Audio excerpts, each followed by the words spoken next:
ভাইয়া আপনি রুদ্র ফ্রেন্ড না? হ্যাঁ, আপনি তিথি তাই না? হ্যাঁ ভাইয়া, রুদ্র কোথায়?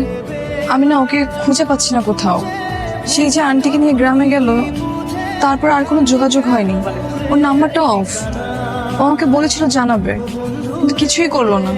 প্রায় কয়েক বছরই তো হয়ে যাচ্ছে, আমি ওর কোনো খোঁজ পাচ্ছি না। সেই যে বাবা মারা যাওয়ার 1 মাস পর এসেছিল, তারপর থেকে ওর আর কোনো খোঁজই পাইনি। ওর নাম্বারটা তো বন্ধ।